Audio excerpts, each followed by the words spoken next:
Well, we all thought that Dale was going to direct it. And then he said, well, it's your last thing here. You really should do it. And I gave him several weeks to think. I gave myself several weeks to think about it because I've just never done anything like this. And I'm familiar with, I've directed musicals here, and by comparison, they're a little easier. So it's Dale's fault. But I do like the challenge of making an Elizabethan tragedy relevant to a contemporary audience, but we have so many things against us. We don't have the same belief system, the same ethos as Elizabethan England. We're not an homogeneous country. We have all different kinds of people. We have a diverse campus.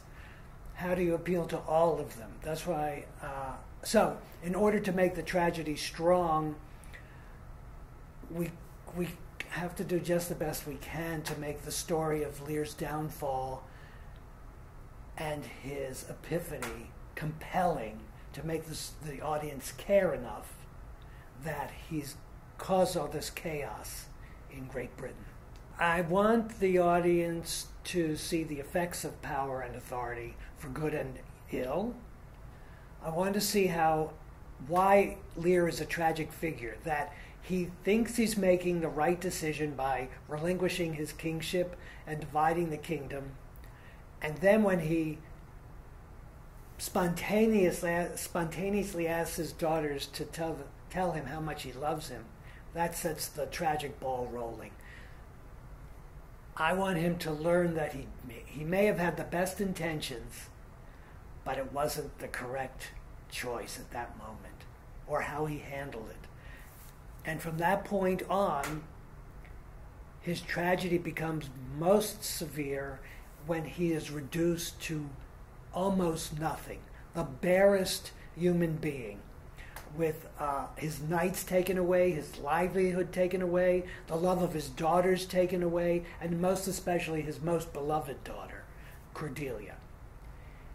And he goes through the storm, which is an expression of his psychic distress, and it isn't until he reconciles with Cordelia in a very moving scene that he realizes his mistake. So after she dies and he comes in bearing her body, he can say, I've had enough of this. I'm ready to die. And he does. And Tim and I discussed that at one point, and he found Lear analogous to Oedipus at Colonus. I've been through so much, Oedipus says, I'm ready to die. I accept my fate. Well, it is a swan song, and it is a burden in a way, because I feel I have to leave on a big flourish, and as you said, this immersion into this project is really a challenge, and it should be the fulfillment of my career. But it's not, because I've had other challenging plays. It's challenging because it's Shakespeare, and he gives you so much to choose from. And this new collaboration that we have among Kate Moncrief and Tim and me and the students, who are a vital part of the process, has been exhilarating and thrilling. I can't tell you how often Kate and I have left our Lear course and we're going, yes!